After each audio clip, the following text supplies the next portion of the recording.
Saya mempelajari Islam itu tujuannya untuk fitnah Islam. Dari kecil itu saya sudah dididik untuk membenci Muslim. Saya dulu itu sangat membenci namanya A'agim Felixio. Bahwa Islam yang saya pilih, yang saya anut sekarang, yang saya sembah Tuhannya sekarang, itu membuat saya lebih baik. Berarti kalian juga bisa lebih baik seandainya kalian mau masuk Islam.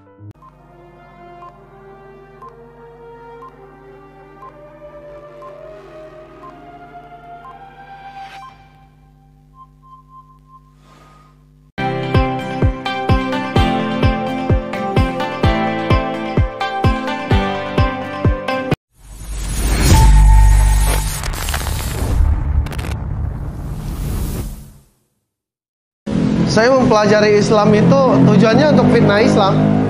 Dari kecil itu saya sudah dididik untuk membenci Muslim.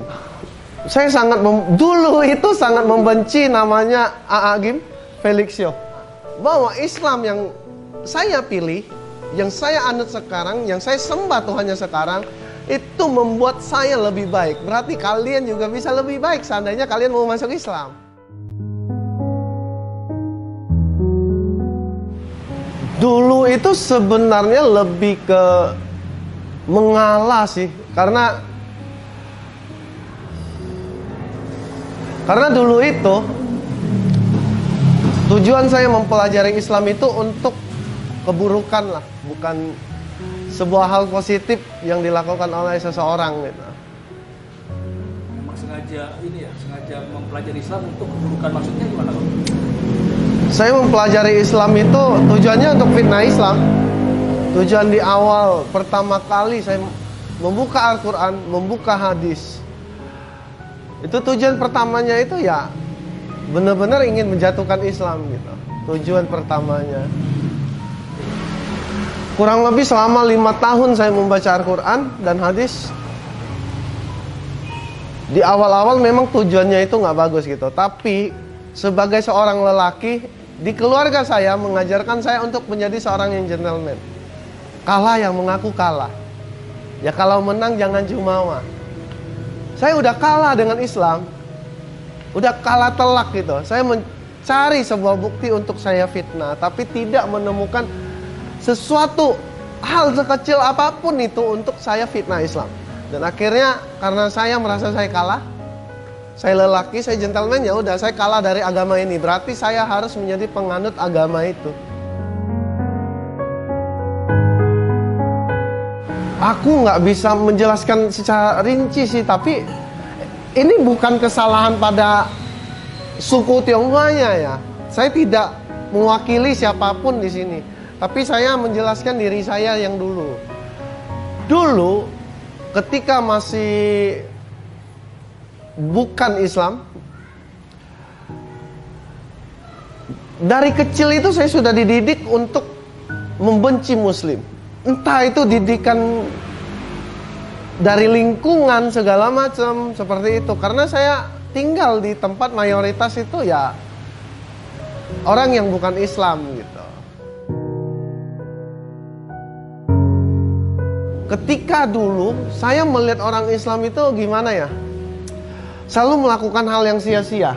Sholat 5 kali seperti, lu emang nggak ada waktu lain apa? Nggak ada kesibukan lain? Hanya untuk berdoa sama Tuhan lu. Emang Tuhan lu bisa ngasih lu apa? Sampai punya pemikiran nih, maaf 1000 maaf. Tuh ya lu begitu-begitu aja gitu loh. Lu sholat 5 kali sehari, nungging 5 kali sehari, tetap aja seperti itu gitu. Itu pemikiran saya dulu. Saya dulu itu sangat membenci namanya A'agim Felixio. Entah, A'agim saya nggak tahu kenapa saya benci dia. Mungkin karena dia selalu ada di TV swasta, di TV nasional. Ya kalau sekarang saya menyebutnya dakwah ya. Dulu A'agim berdakwah ke sana ke sini. Islam tersohor di Indonesia. Ya memang sebelumnya juga udah tersohor gitu. Makin tersohor. Jadi ada rasa benci saya. Kenapa sih lu harus bawa Islam gitu. Nah kalau dengan Felixio sendiri, karena buat saya lu udah mengkhianati Tuhan gua yang lama gitu. Dan juga lu menjelekkan agama kita, meskipun gua tahu itu memang kenyataan gitu. Yang dikatakan Felix Yeo itu memang benar gitu. Cuma ya mungkin dulu ada sedikit rasa pengecut saya ya. Tidak mau diketahui ini loh yang gua anut ini salah. Mungkin seperti itu. Agim dengan Felix Yeo sudah pernah. Waktu itu di sebuah acara keislaman ya. Ada sebuah acara di GBK. Saya bertemu dengan Ustadz Agim. Orangnya santai gitu. Malah tidak mau pengawalan. Waktu itu kami relawan Mualaf Center itu sebagai penjaga ya di sana. Untuk menjaga mungkin agar tidak ada miskomunikasi antara agama Islam dengan agama yang lain karena ada event ini gitu. Kadang-kadang kan ada orang di luar Islam yang bertanya-tanya. Nah saya ketemu dengan Agim, orangnya santai, enak gitu. Cuma saya belum sempat berminta maaf sama beliau. Karena dulu juga sering menyerang beliau kan. Tapi kalau dengan Felix Yeo, alhamdulillah gimana ya. Mungkin yang selama ini aku dengar itu omong kosong gitu. Karena penggambaran seorang Ko Felix, orangnya keras, pengikut aliran sesat. Ya kalau mindsetnya orang, kita punya mindset itu, pengikut aliran sesat, itu pasti udah kasar, suka maki-maki orang, perawakannya nggak enak dilihat, seram gitu. Tapi qadarullah, saya bertemu dengan Ko Felix, dia malah meluk saya dan bertanya satu hal yang nggak terpikir, dan sampai sekarang pun saya masih memikirkan hal ini. Sebegitu lembutnya Kak Ko Felix, dia peluk saya dan bertanya, apa yang bisa saya bantu? Nggak ada yang lain, bukannya bilang, oh saya memaafkan kamu, enggak. Dia malah bilang, sebelum lu meminta maaf, saya udah maafin kamu. Sebelum kamu minta maaf.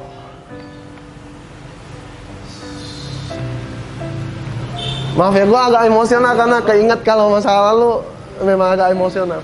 Maaf.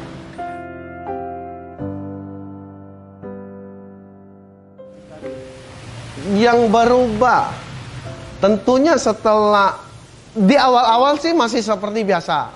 Saya mengaku kalah, saya masuk Islam, sholat ya sholat, puasa ya puasa, seperti orang pada umumnya, tapi tidak mendalami Islam. Apa itu Islam gitu.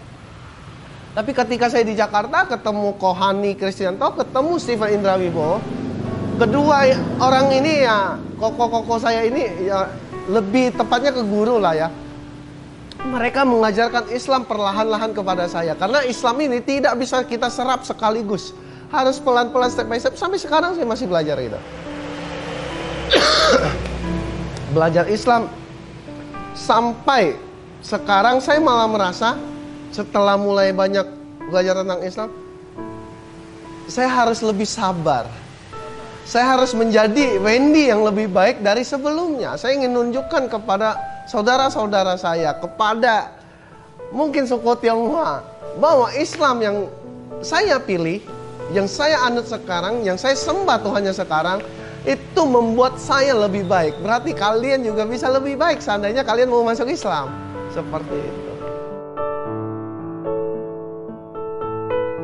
Kalau Mami sangat mendukung ya. Kalau mungkin ke Cece sama Koko yang lain setelah menikah kami ada miskomunikasi. Menikah dengan istri saya yang sekarang mungkin ada miskomunikasi sedikit lah. Ini salah saya gitu. Cara saya berkomunikasi yang kurang waktu itu. Nah kalau Mami sampai sekarang satu-satunya di keluarga yang paling mendukung saya. Beliau sampai detik ini pun ketika di setiap Ramadan dia pasti telepon tuh subuh-subuh. Udah bangun belum? Udah bangun belum? Sampai saya udah punya istri, udah punya anak. Dia telepon saya bilang, udah nggak usah capek-capek. Saya tahu Mami sayang sama saya.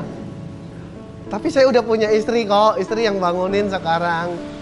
Mami udah istirahat. Jangan bangun hanya untuk saya gitu. Seharusnya saya yang bangun untuk Mami gitu. Mami setuju, tapi kalau Mami sendiri gimana?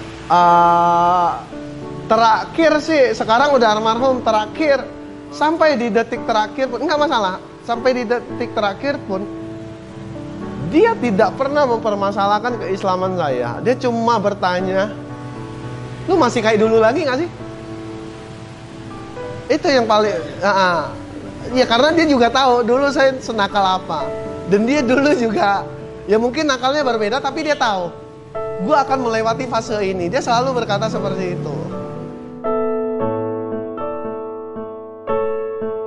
Saya menyesal pernah nakal dan melukai orang lain, pernah membuat orang lain terjerumus juga di kenakalan saya. Tidak, karena kalau tanpa proses ini, saya tidak akan mengenal Islam. Dan saya akan bercerita kepada orang yang punya masa lalu seperti saya atau sedang mengalami ini. Tobat yuk. Ini menjadi ladang dakwah saya.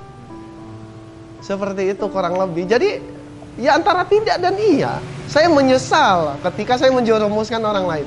Tapi ketika untuk diri saya tidak menyesal. Karena tanpa proses ini saya tidak akan ketemu dengan Islam. Kurang lebih seperti itu. Saya pernah mendapatkan sebuah ilmu dari guru saya. Selemah-lemahnya ilmumu, men, tunjukkanlah adab dan akhlakmu. Cara untuk berdakwah, cara untuk menunjukkan Islam paling elegan itu adalah dengan cara adab dan akhlaknya kita. Dengan bagaimana kita bersikap di kehidupan sosial, toleransi kita, batasnya sampai mana, dan segala macam. Selama-lamanya itu. Tapi kayak alhamdulillah, karena dulu pernah membaca Al-Quran dan hadis, ketika kita sering bertanya, kita tidak menyamperi ya, ini ada sesuatu yang berbeda. Kita tidak pernah menyampari orang untuk menanyakan orang, lu mau masuk Islam nggak? Tapi orang itu yang menyampari saya, menyampari kami.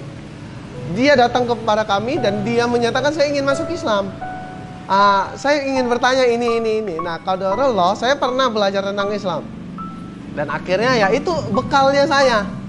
Mungkin Allah memberikan 5 tahun waktu itu.